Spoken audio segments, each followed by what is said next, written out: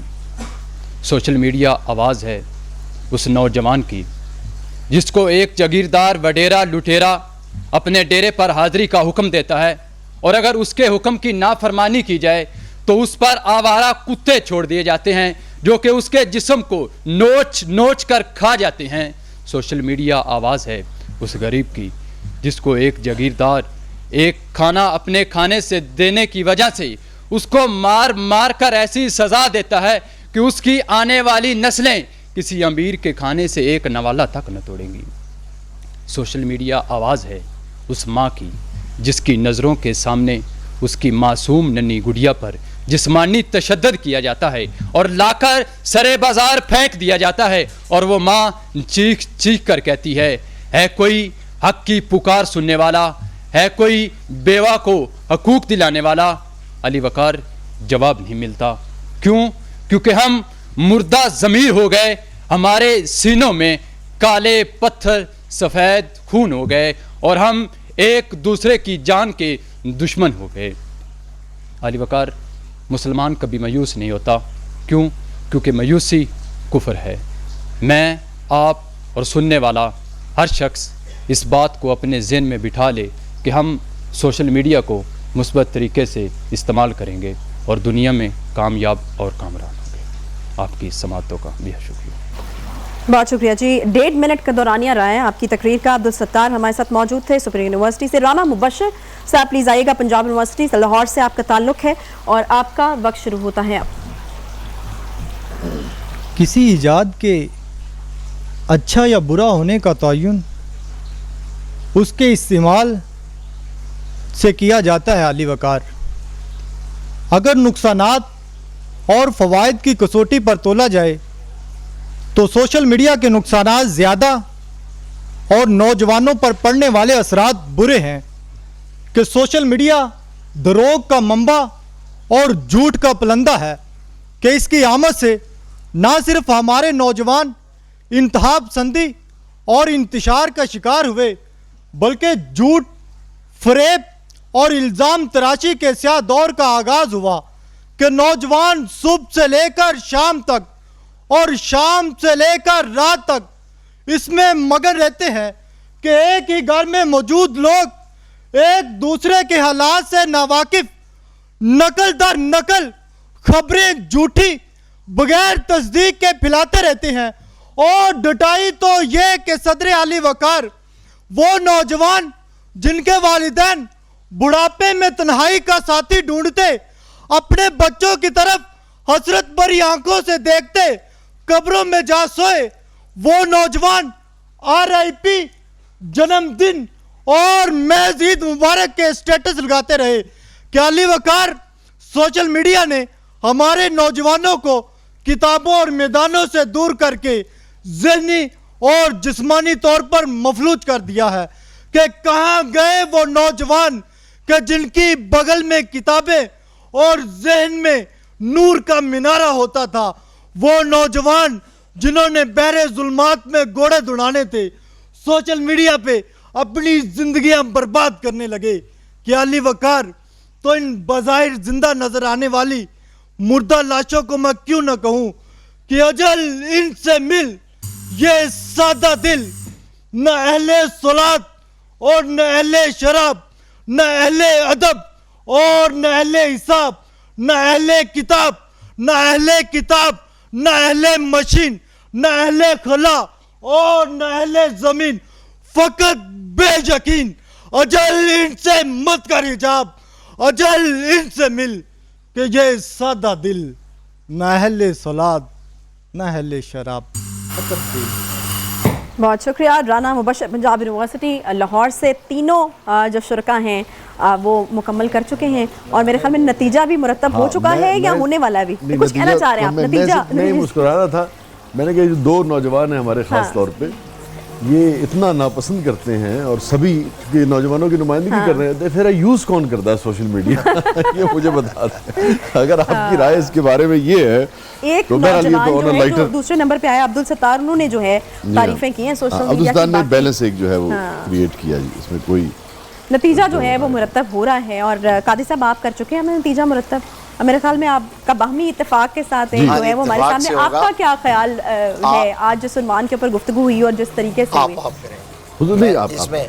اس میں ایک بات تو یہ ہے کہ جس طرح شاہ جی نے بھی کہا کہ جو ہمارے دوست دو تھے انہوں نے بالکل اس کے اگینسٹ ساری گفتگو کی ہے. ایک ٹاپک جب آپ کو دیا جاتا ہے تو آپ نے نیوٹرل ہو کر اس کا تجزیہ کرنا ہوتا ہے. جو درمیان والا بچہ ہے اس نے سٹارٹ ہی کیا تھا, تو آپ پازیٹیو نیگیٹو دونوں اس کے رخ پیش کریں, اس پر آپ دلائل دیں کہ اس کے فوائد کیا ہیں اور اس کے نقصانات کیا ہیں. جی اچھا دیکھیے اس میں ایک بڑی اہم بات ہے, یہ بات اس لیے مفتی صاحب کی طرف سے آ رہی ہے جو عموماً یعنی کہ مفتی صاحب نمائندے ہیں ہمارے مذہبی طبقات کے نا, عموماً ہم اپنے مذہبی طبقات پہ یہ الزام لگاتے ہیں کہ یہ ٹیکنالوجی کے اور جو جدید جو ماڈرن گیجٹس ہیں اس کے خلاف ہیں. مگر آپ دیکھیے کس قدر عمدہ اور پازیٹیو اور پروگریسو بات کی مفتی صاحب نے کہ بھئی دونوں اس کے پہلو ہیں تو دونوں کو سامنے لانا چاہیے. تو میں سمجھتا ہوں کہ مفتی صاحب جیسی جو شخصیات ہے, بات یہ موضوع نہیں ہے مگر یہ جو ہیں یہ ہمارے جو دین کے نمائندہ لوگ ہیں نا, جو دین کا خوبصورت چہرہ ہے, جو زندگی کو پروگریسو انداز میں دیکھتے ہیں, پازیٹیو انداز میں دیکھتے ہیں, یہ چہرہ بھی ہمیں سامنے لانا چاہیے. بالکل. اور ہمارا آج کا ٹاپک بھی جو تھا وہ سوشل میڈیا اور آج کا نوجوان تھا. نیگیٹیوٹی کہیں نہیں تھی.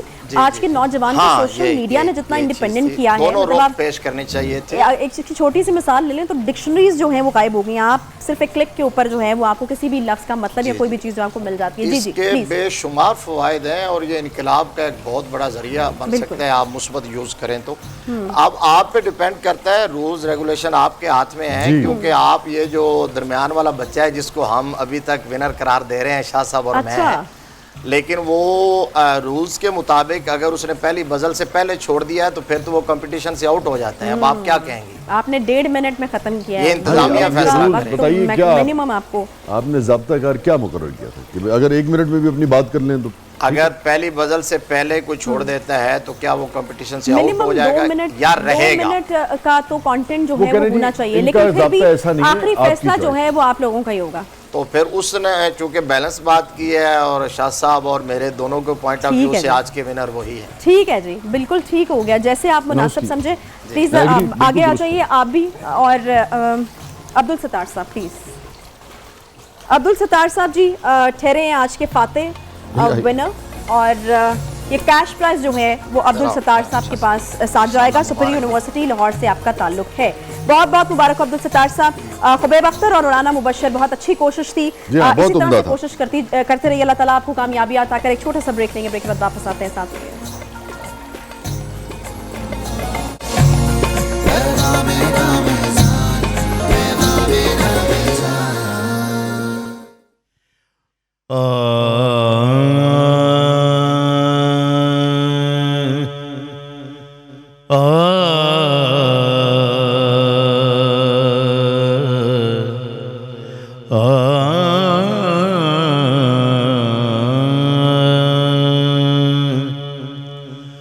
حضور میری تو ساری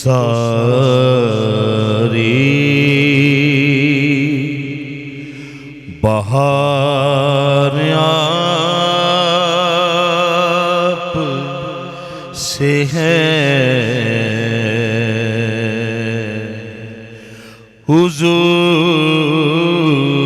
میری تو ساری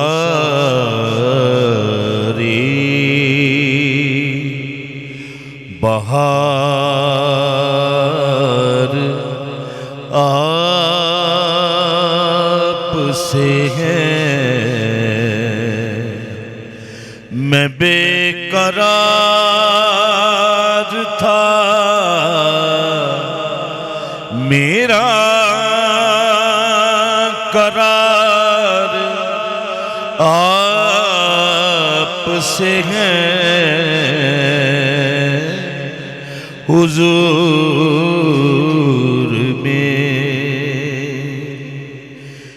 میری تو ہستی ہی کیا ہے, میرے غریب نواز. میری تو ہستی کیا ہے, میرے غریب نواز. میری تو ہستی کیا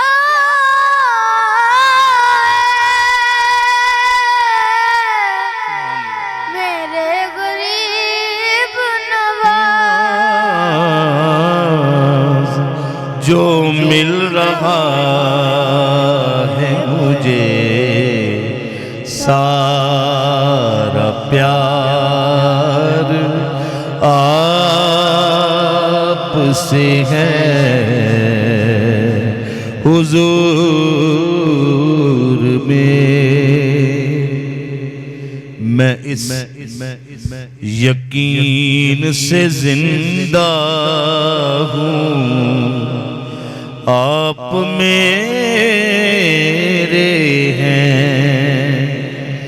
میں اس یقین سے زندہ ہوں, آپ میرے ہیں. میرے حیات کا دار و مدار آپ سے ہے. میں بے قرار تھا, میرا قرار آپ سے ہے. جو نام آپ کا آئے